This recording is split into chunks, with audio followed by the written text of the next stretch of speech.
¿Cuántos han sido bendecidos a través de la lectura de la Biblia? ¿Qué pasa cuando usted lee la Biblia? Mire, yo tenía 18 años, mi mamá, una mujer que tenía 1 año de conocer el Evangelio, un tío de nosotros le regaló una Biblia y mi mamá en 3 meses se devoró la Biblia leyéndola, y ella conoció a Dios leyendo la Biblia. Y esa es una realidad de muchas gentes, pero porque la Biblia está en español. De hecho, hay porciones en la Biblia, por ejemplo, Deuteronomio 29 dice la Biblia: las cosas secretas pertenecen a Jehová, y las reveladas son, ¿qué dice? Para nosotros y para nuestros hijos. ¿Y cuáles son las reveladas? Esta, ¿verdad? Ahora, ¿qué pasa en comunidades donde no tienen la Biblia en su idioma? Si tú llegas y les mencionas ese verso de la Biblia, ¿qué van a pensar ellos? ¿A cuáles reveladas? Bueno, Dios se revela a través de la creación, pero a través de la palabra escrita. Esta es una Biblia en coreano, una Biblia completa en coreano. Ahí van a estar atrás en la mesa. Esta es una Biblia en finlandés, uno de los idiomas más difíciles de aprender. El jefe que yo tuve en Operación Movilización, él es de ahí de Hermosillo, mexicano, y se casó con una finlandesa. Ahorita viven en Finlandia. Entonces Dios puede llevar a mexicanos hasta Finlandia. ¿Qué le parece? Y luego aquí tengo un Nuevo Testamento de uno de los 200 idiomas que se hablan en el estado de Oaxaca, en el zapoteco de un pueblo que se llama Yalalac. Conocí yo a los misioneros que estuvieron 25 años en este pueblo. ¿Cuántos años? 25. Ellos tradujeron el Nuevo Testamento, plantaron una iglesia y les enseñaron a leer y escribir su idioma a la gente. Entonces estos trabajos son trabajos que uno tiene que quitarse el sombrero, uno tiene que orar por esta gente que invirtió tantos años para que nuestros indígenas escucharan hablar a Dios en su idioma. Este es el Nuevo Testamento de uno de los 7 idiomas de Sonora. Este es de los mayos de Sonora, del sur de Sonora y del norte de Sinaloa. Este Nuevo Testamento, ahorita promedio, un Nuevo Testamento se traduce en 15 años. Este Nuevo Testamento empezaron a traducirlo en 1945 y terminaron hace 3 años. ¿Por qué? ¿Qué pasó? Muchas cosas pasaron. Se les acabó el dinero, el encargado del proyecto se accidentó, después tuvo cáncer y después se murió. Y alguien tuvo que tomar la estafeta de este proyecto. Pero nosotros trabajamos muy de cerca con este grupo indígena. Así es que muchos grupos indígenas hablan su idioma y lo entienden, pero no lo leen ni lo escriben. Entonces, qué maravilloso es que ellos puedan aprender a leer en la Biblia. Muchos indígenas que puedan aprender a leer con la palabra de Dios. Y este es el Nuevo Testamento de los yaquis, con los que nosotros trabajamos, ¿verdad? La iglesia, cuando un yaqui llega a la iglesia, un nativo hablante, la misma iglesia les enseña a leer el Nuevo Testamento. Y esto es una bendición, porque no hay muchas iglesias con estas características. Pero mire, un indígena que acababan de traducir el Evangelio de Mateo a su idioma dijo: me da mucho gusto que Mateo ya hable mi idioma. De hecho, hay organizaciones en México que ellos se dedican a grabar historias de la Biblia, canciones en la lengua materna. Ellos van a comunidades rurales, a áreas de siembra donde vienen indígenas de Guerrero, de Oaxaca. Por ejemplo, en Sonora tenemos algunos lugares donde van obreros a trabajar al campo. Y estas organizaciones van a donde duerme la gente y averiguan qué zapoteco es el que habla, qué variante del zapoteco. Regresan a una computadora que traen, les graban porciones de la Biblia en su idioma y se las llevan, se las regalan. Eso es algo de lo que hace este ministerio también aquí en México. Se llama Grabaciones Buenas Nuevas. Pero el desafío de la traducción bíblica es un desafío de todos. Mi mamá, cuando empezó a leer la Biblia, ella recuerdo que me dijo un verso de la Biblia que, ¿sabe qué hizo el verso? Se metió a lo profundo de mi corazón. De modo que si alguno está en Cristo, nueva criatura es. Las cosas viejas pasaron de aquí, todas son hechas nuevas. Y ese verso de la Biblia se metió a mi corazón. Yo tenía 18 años, tenía pelo, muy joven, tenía los ojos azules todavía. Bueno, los tengo azules, pero uso pupilentes cafés. Pero ese verso a mí se metió a mi corazón y yo dije, yo voy a decir que soy cristiano hasta que yo sea diferente. Yo le empecé a decir a Dios que me cambiara. Dios empezó a hacer una obra en mi corazón, pero a través de la palabra de Dios. Y mire lo que hace la palabra. La palabra de Dios cambia corazones, cambia familias, cambia ciudades y cambia naciones completas. Pero tiene que estar en el idioma que la gente lo pueda leer. Eso es muy importante. En una ocasión llegaron unos soldados a una isla, y en esta isla había una comunidad indígena. Y esta comunidad indígena estaban traduciéndole algunas porciones de la Biblia. Y esos indígenas traían una porción de la Biblia debajo del brazo. Y uno de los soldados le dice, oye, le dijo, ¿a poco tú crees en esa tontería? Le dijo. Y este indígena, con muy buen sentido del humor, le dijo, sí, le dijo, y dale gracias a Dios que creemos en esta tontería. Si no, ahorita te tuviéramos en una olla para cocinarte en caldo y comerte. Porque ellos eran indígenas, ellos eran caníbales en años anteriores. Entonces, eso es lo que la palabra hace. Pero sabe que desgraciadamente muchos cristianos saben para qué usan la palabra, como somnífero, para dormirse. Muchos. Y la verdad es que ahora que se está levantando tanta gente con ideas tan raras, lejos de la palabra, platicábamos en el camino, tiene que ver porque no echamos raíces profundas en la palabra. Ahora, la Biblia está en español. Léala, estúdiela, memorícela, cántela, compártala, escudriñela. Mira lo que dice la Biblia. Salmo 19:7. La ley de Jehová es perfecta. ¿Sabe qué significa la palabra perfecta? Significa que no tiene errores y que no falla. La ley de Jehová, Salmo 19:7. La ley de Jehová es perfecta, que convierte el alma.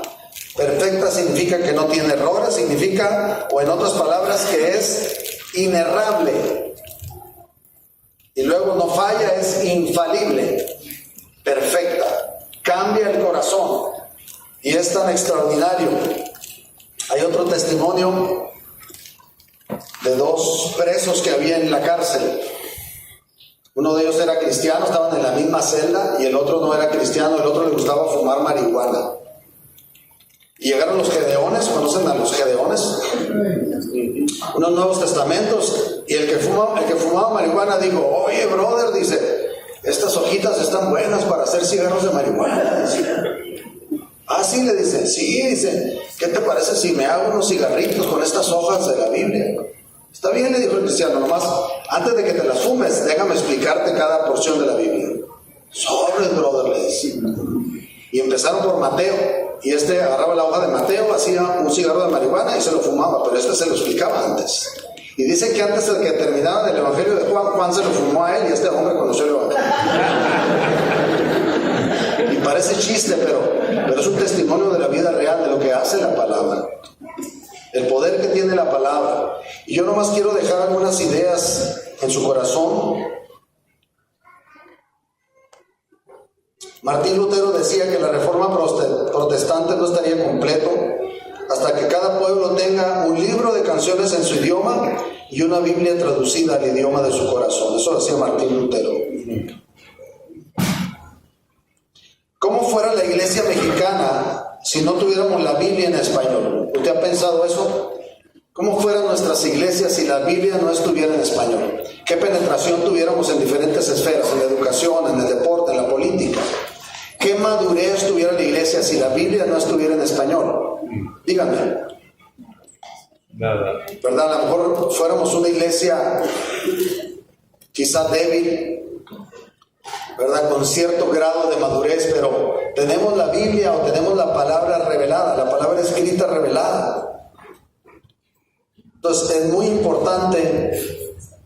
Ahora, ¿de quién es responsabilidad de que otra gente que no tiene la Biblia la tenga en su idioma?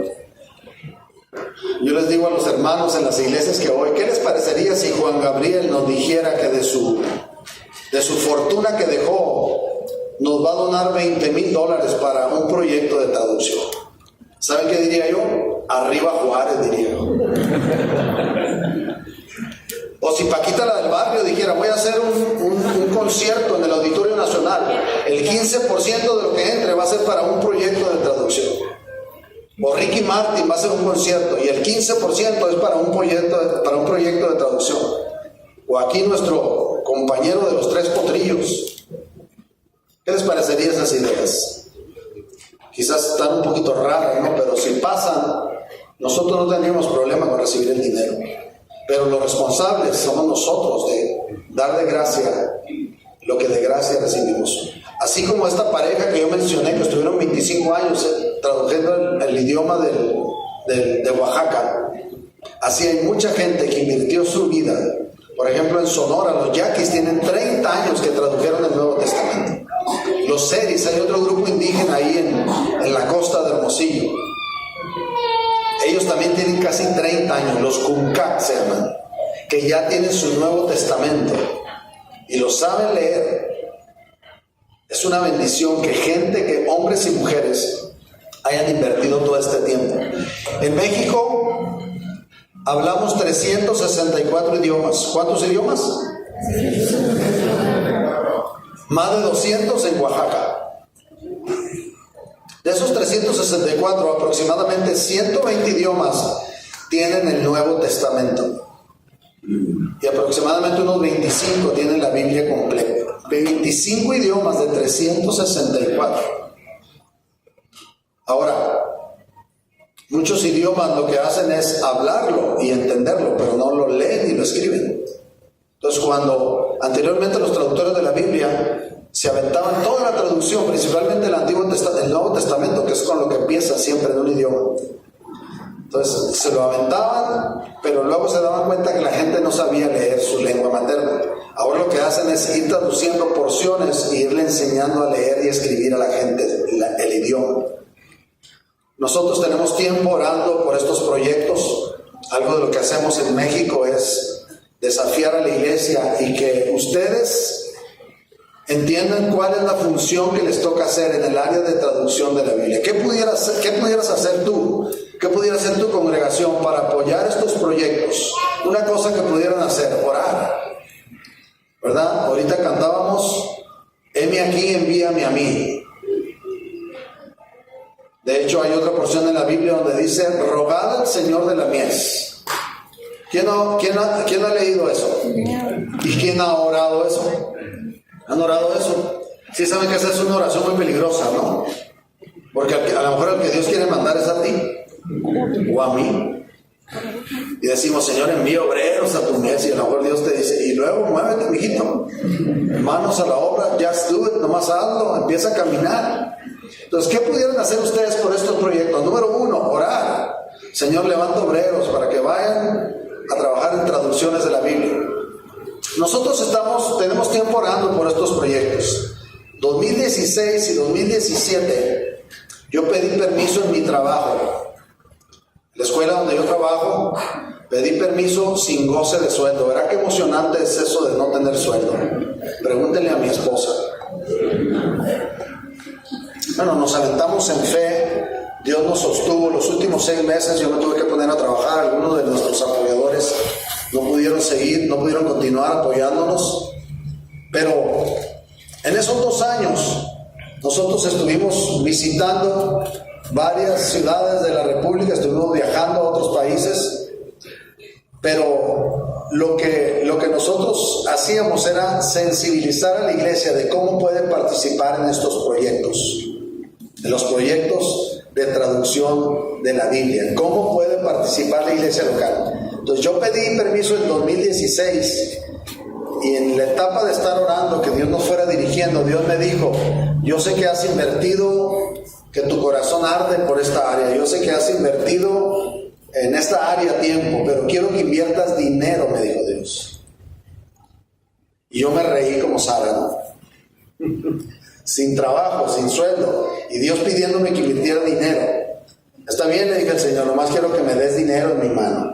¿Y sabe qué hizo Dios? Dios nos empezó a dar dinero en nuestra mano para apoyar con dinero proyectos de traducción de la Biblia.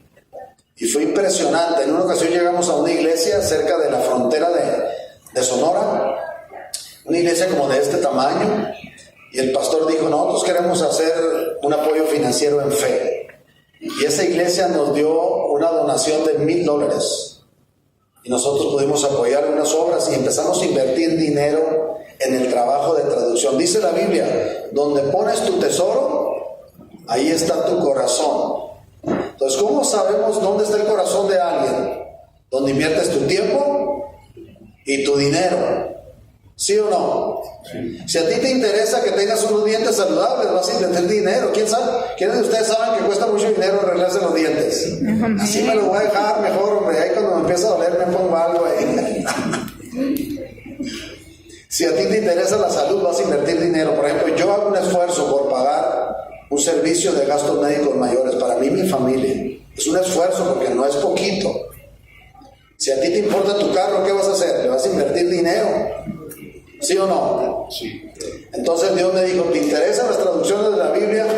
¿Te interesan el trabajo entre indígenas?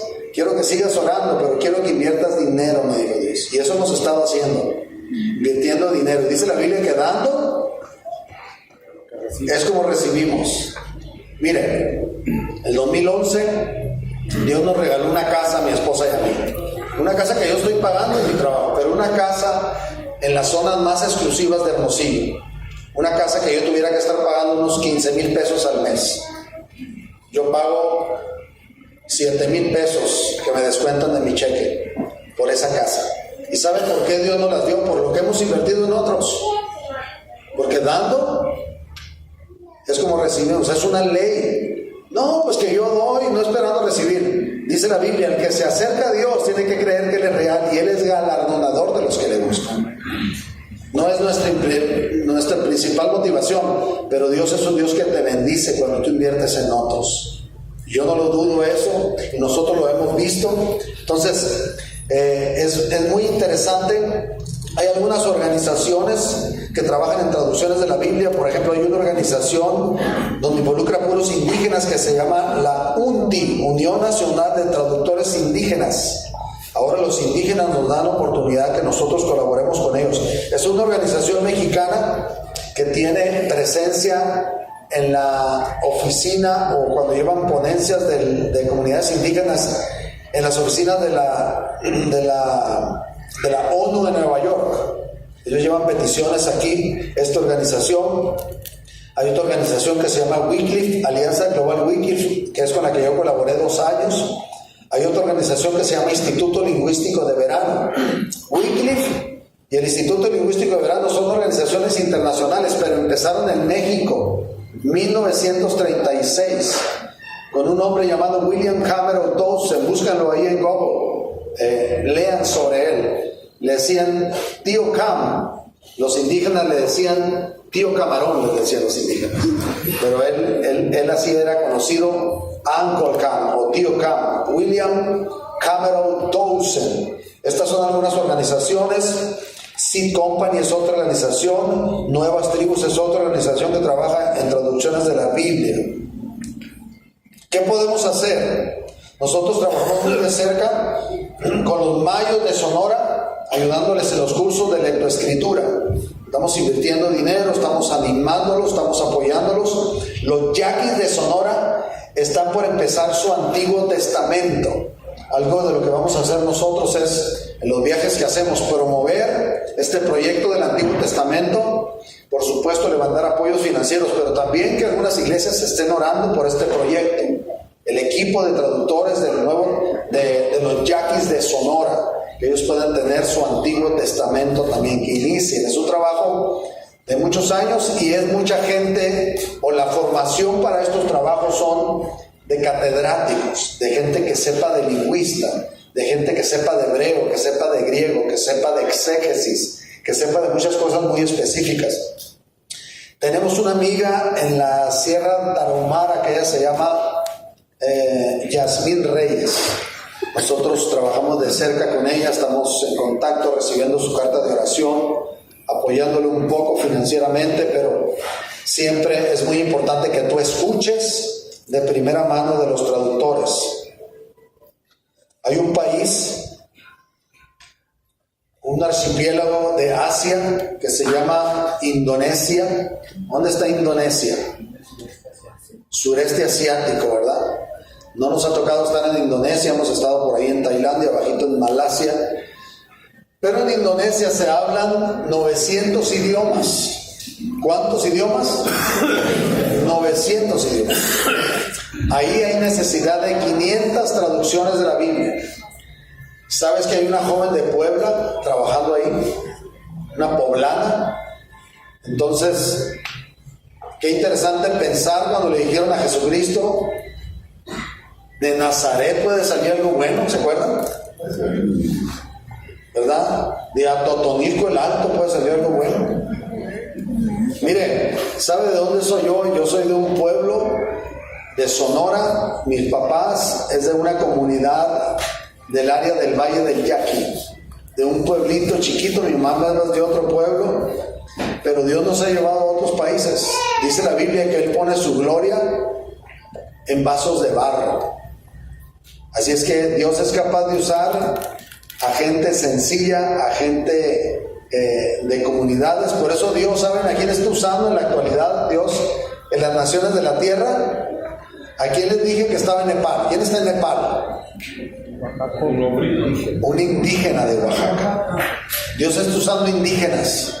¿Y saben Dios a quién está usando también? A africanos. ¿Cómo que africanos? ¿Ustedes han oído de gente que quiere ir de vacaciones a África? Casi no, ¿verdad? Porque no es un país muy atractivo. Bueno, quieren ir a Marruecos, a Egipto, a Tunisia, por ahí, ¿no? Al norte de Marruecos, pero no al sur porque es muy pobre. Entonces Dios está usando a gente sencilla para ir a las naciones de la tierra. Entonces, si Dios puede usarme a mí, te puede usar a ti también, ¿o no? Claro. Diga conmigo, hay mucho por hacer. La pregunta es, ¿qué me toca hacer a mí? ¿Qué te toca hacer a ti? Diga otra vez conmigo, hay mucho por hacer. Y la pregunta personal es, ¿qué me toca hacer a mí? ¿Qué te toca hacer a ti? Dice la Biblia que le dijo a sus discípulos, hay mucho que hacer, la mies es mucha, mas los obreros son pocos. Ruéguenle al Señor de la mies. Cuando hablamos de obreros, hablamos de gente que tiene callo en las manos, ¿sí? Gente que se levanta temprano, gente que se acuesta tarde, gente que pregunta qué hay que hacer, cuándo hay que hacer, lo que se necesita.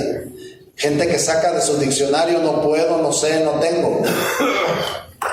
No sé, no puedo, no tengo. A lo mejor alguna de estas preguntas han venido a tu corazón, ¿no? No tengo dinero para ir a ese viaje, no sé hacerlo. Bueno, si no tienes dinero, dile a Dios que te lo dé. Dile a Dios que te lo dé. Hace 2 semanas mi esposa se puso muy mala de la migraña. ¿Saben qué es eso? ¿Qué es la migraña?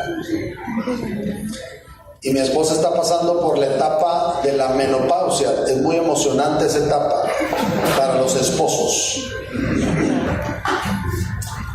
Fuimos con el doctor, teníamos que ir con un neurólogo y el especialista en Hermosillo cobra 1,000 pesos, nomás para empezar.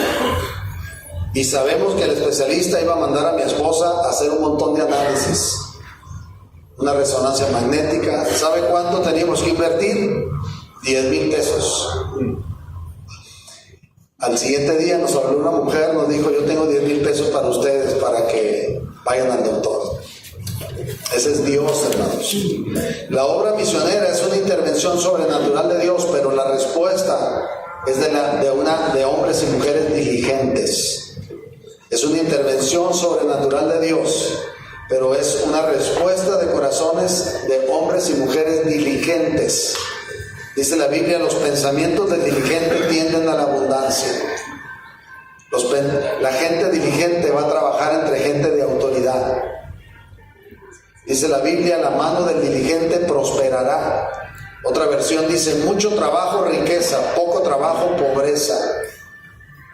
Entonces la obra misionera tiene que ver con un llamado de Dios o algo que Dios está hablando específicamente, pero es la respuesta de nosotros a empezar a dar pasos.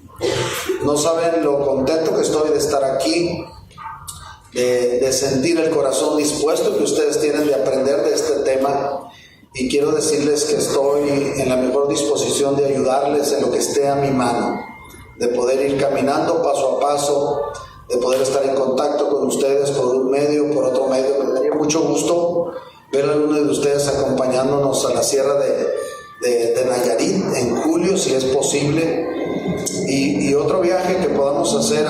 Yo tengo anhelos de que podamos ver más mexicanos en desafíos de ir a otro país. Hace 2 años yo estuve en Uruguay, Montevideo, Uruguay, y es la primera vez que voy a otro país yo a predicar. Y Dios usó mi vida, hermanos, en Uruguay. Una iglesia sencilla, una iglesia conservadora, pero Dios usó mi vida en Uruguay. Yo estaba sorprendido de lo que Dios estaba haciendo a través de mi boca. Entonces yo creo que Dios quiere usar a los mexicanos. Dios quiere hacer más cosas con nosotros. Cuando yo veo este edificio, yo estoy pensando en las demás iglesias hermanas que ustedes tienen también construyendo estos edificios para bendecir a otras familias, para dar de gracia lo que de gracia hemos recibido, para decirle a la gente que hay una nueva forma de vida, una novedad de vida en Jesucristo, que Dios es el único que puede cambiar un corazón de piedra por un corazón de carne. Yo sé que tienen una campaña en 2 semanas. Yo los animo para que ustedes vean sus manos como instrumentos de Dios. Dice la Biblia, cuando Jesucristo tomó el rollo, Lucas 4:17, Jesucristo dijo, el Espíritu del Señor está sobre mí, por cuando me ha ungido para dar buenas nuevas a los pobres, me ha mandado a sanar a los quebrantados de corazón. La iglesia debe de ser el aceite que viene a sanar muchos corazones quebrantados. ¿Cuántos de ustedes Dios los ha sanado de heridas en el alma? ¿Cuántas cosas Dios ha hecho en nosotros? Yo estoy seguro que Dios ha usado el abrazo de alguien para traer sanidad a nuestro corazón. Escuché el testimonio de una familia colombiana que ellos adoptaron 2 hijos. Ellos no podían tener hijos, adoptaron 2 hijos que eran hermanos, uno de 5 y otro de 6. Y estos papás decían, pues adoptamos a los niños para amarlos, para darles amor, para que se sientan respaldados. Y dice que cuando los niños se acercaban a ellos a abrazarlos, que Dios usaba a los niños para sanar heridas en el corazón de ellos, de los papás. Entonces la iglesia tiene que aprender a compartir el amor de Dios de maneras contundentes y sencillas. Contundentes y sencillas. No tenemos que atarantar tanto a la gente, hermanos. Tenemos que demostrarles el amor de Dios. Imagínense, mostrando el amor de Dios a través de un abrazo. ¿No puede ser? A través de un abrazo. Un hombre que plantó la iglesia más grande en Hermosillo, él decía, en lugar de hacer un plan misionero, hagan un flan misionero, decía, y llévenselo a su vecino. Verás que le va a abrir la puerta. Jesucristo dice, vine a sanar a los quebrantados de corazón. Jesucristo dice que hay que orar por los enfermos, hay que dar buenas noticias a los pobres. Entonces la iglesia tiene esto, y si Dios nos los dio es porque Él puede usarnos aquí y más allá de las fronteras de México. Amén. Yo no sé si tengan preguntas en relación al tema de la traducción de la Biblia. Es un tema, por ejemplo, yo estuve en 2007 en un curso que se llama Lingüística y Empatía Cultural, se llama el curso fundamental. Yo me hice la pregunta, a lo mejor yo iba a ser un traductor de la Biblia, pero cuando yo fui a tomar este curso de un mes, yo me di cuenta que no iba a ser un traductor, porque es un curso muy académico y yo no soy un académico, ¿verdad? Dios me usa haciendo otras cosas, pero yo no soy ninguna rata de biblioteca, ¿no? Que se la lleva en los libros y eso, ¿verdad? Dios nos llamó a hacer otras cosas. Pero esta amiga que está en Chihuahua, ella se fue de este curso, se fue a Lima, Perú, a una universidad, y allá terminó su preparación.